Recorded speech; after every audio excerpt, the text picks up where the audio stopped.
NBC तेज में break के बाद दोबारा खुशामदीद। एशिया कप की कवरेज हमने जारी रखी हुई है, लेकिन यहाँ पर एक और ब्रेकिंग न्यूज आपको बताते चले। निजकारी कमीशन के इजलास में पीपीएल के 2.5% हिस्से की फरोख्त की मंजूरी दे दी गई है। एक बार फिर आपको बताते चलें, ये ब्रेकिंग न्यूज। निजकारी कमीशन के इजलास में पीपीएल के 2.5% हिस्से की फरोख्त की मंजूरी दे दी गई है। मजीद जानेंगे इसकी अपडेट्स अपने नुमाइंदे एजाज अहमद से। जी एजाज, क्या तफसीलात हैं आपके पास?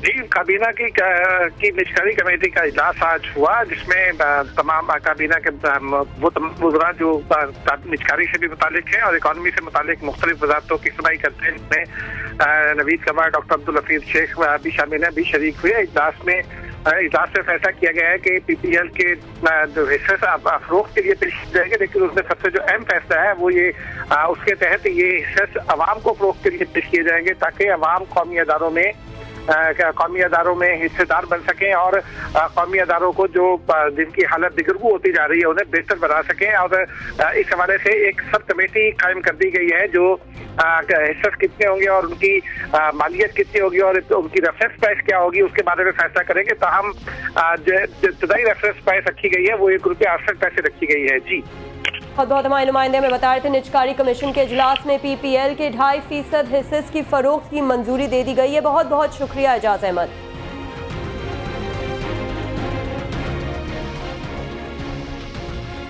उधर फ्रांस के जनूबी इलाके में 7 अफराद का मुबैना कातिल 30 घंटे के मुहासरे के बाद हलाक हो गया। बिल्कुल, फ्रांसीसी वजीर दाखिला के मुताबिक तुलूस शहर के नवा में पुलिस ने अलजजायरी निजात फ्रांसीसी शहरी को गिरफ्तार करने के लिए एक 5 मंजिला इमारत पर धावा बोल दिया।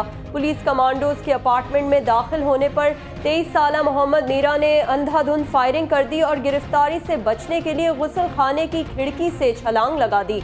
नीचे गिरने के बायस वो हलाक हो गया।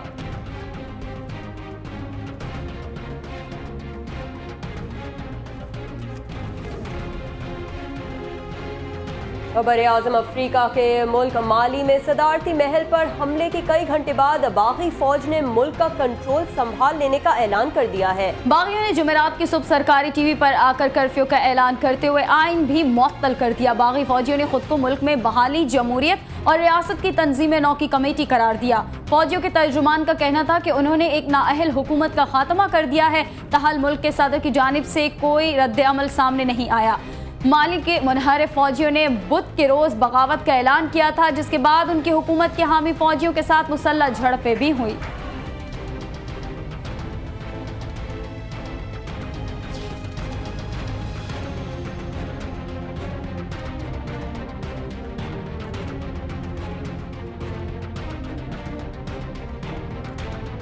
बरे सगीर के अजीम मौसीकार निसार बज़मी को हमसे बिछड़े 5 बरस बीत गए। आइए उनके करियर पर नजर डालते हैं।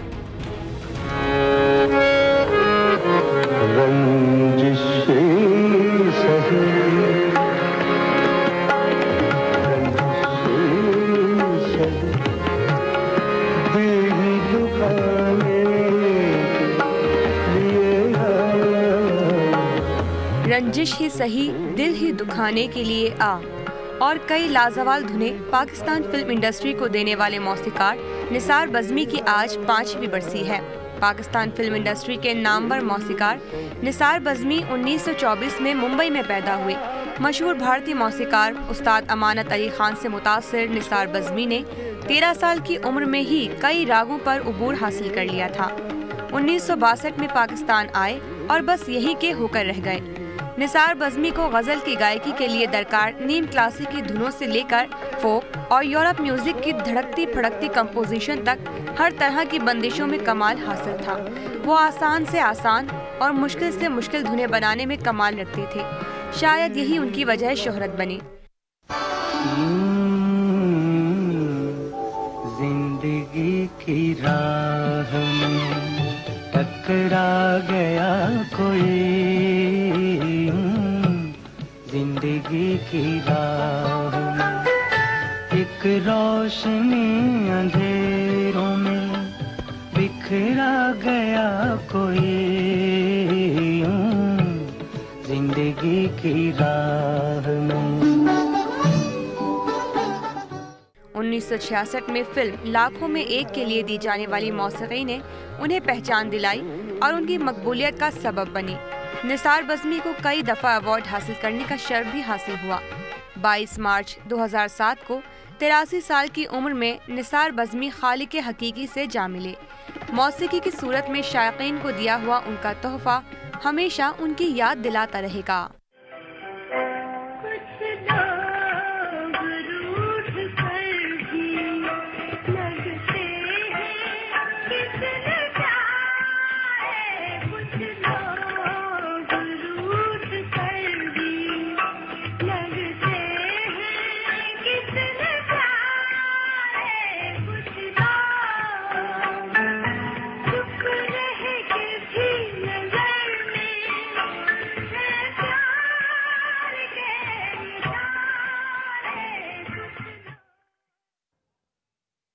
और यहाँ पर नाजरीन को एशिया कप फाइनल के हवाले से एक ब्रेकिंग न्यूज देते चले कि बांग्लादेश की तीसरी विकेट भी गिर चुकी है 81 रन पर। पाकिस्तान की जानिब से बांग्लादेश की तीसरी विकेट भी गिराई जा चुकी है। तमीम इकबाल की ये विकेट है जो कि उमर गुल की जानिब से ली गई है। उमर गुल की बॉलिंग पर तमीम इकबाल आउट हो गए हैं। 68 बॉलों पे 60 रन बनाए थे तमीम इकबाल ने। बांग्लादेश की तीसरी विकेट 81 रन पर गिर गई है। बिल्कुल, पहली 2 विकेटें गिरी थी 68 रन पर, अब तीसरी विकेट गिर गई है 81 पर और बहुत ही अच्छी विकेट है तमीम इकबाल जो कि 60 रन बनाने में कामयाब हो गए थे। 68 बॉल्स पे उनकी विकेट उमर गुल ने हासिल कर ली है।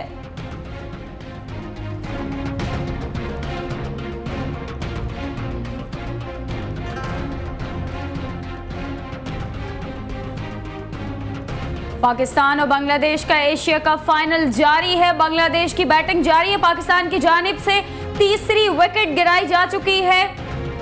और यहाँ आपको एक और ब्रेकिंग न्यूज देते चले कि पाकिस्तान के जानिब से बांग्लादेश की तीसरी विकेट गिराई जा चुकी है। 81 रन पर यह विकेट गिराई गई है। तमीम इकबाल को आउट किया गया है। बहुत ही एक अहम विकेट तमीम इकबाल जो कि 60 रन बनाने में कामयाब हो गए थे। उमर गुल ने यह विकेट हासिल कर ली है।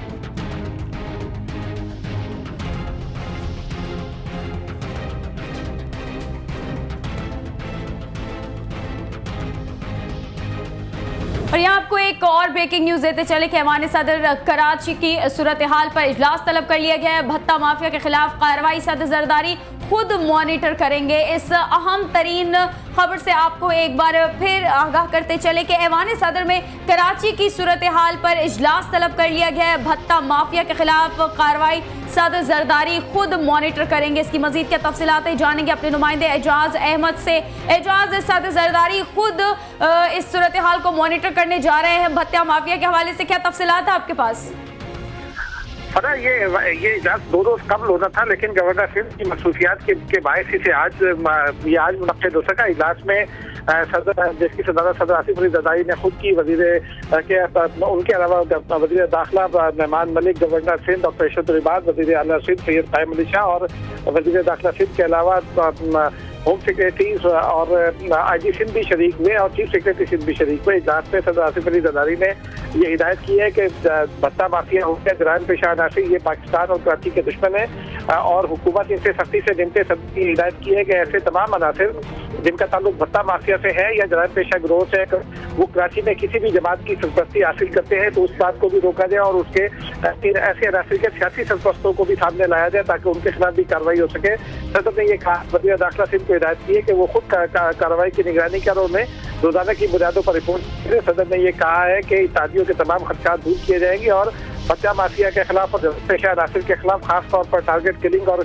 भत्ता माफिया को रोकने के लिए जो कार्रवाई हो रही होगी सदर उसको खुद मॉनिटर करेंगे। एजाज, आपसे ये भी जानना चाहेंगे कि और किन उमूर पर आज बात हुई है इस इजलास में? जी, इस इजलास में जो इसका जो दूसरा अहम पहलू था कि वफाकी हुकूमत अब ये चाहती है कि आम इंतखाबात से पहले बल्दियाती इलेक्शन करा दिया जाए। इसलिए इस बात का भी जायजा लिया गया है कि अगर सिंध में अगले चंद महीनों में बल्दियाती इलेक्शन का इनेकाद किया जाए तो किस किस्म की लॉ एंड ऑर्डर की सूरत हाल हो सकती है। ताहम अभी बल्दियाती इलेक्शन के इनेकाद के हवाले से कोई फैसला नहीं हो सका। बहुत शुक्रिया एजाज हमें तफसीलात से आगाह करने के लिए।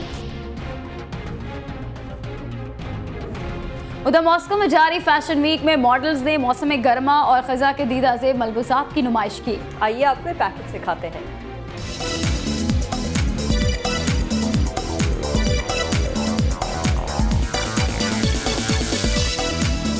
मारूफ फैशन डिजाइनर सलवा एत्सियो के तैयार करदा मलबूसात पेश किए गए।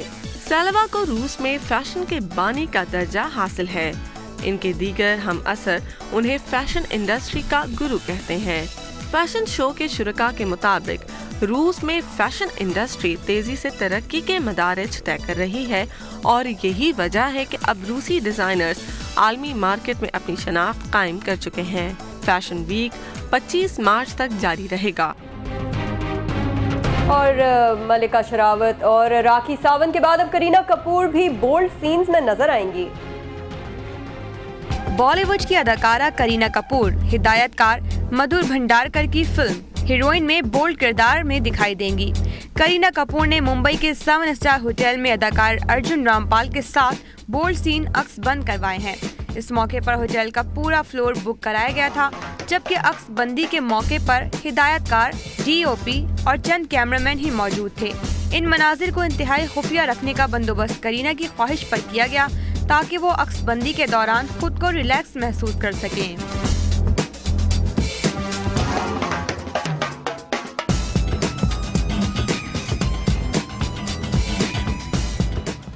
इसी के साथ CNBC तेज इख्तिताम पजीर हुआ। एक ब्रेक के बाद हाजिर होंगे हेडलाइंस के साथ। आप देखते रहिए मेरी पहचान CNBC पाकिस्तान।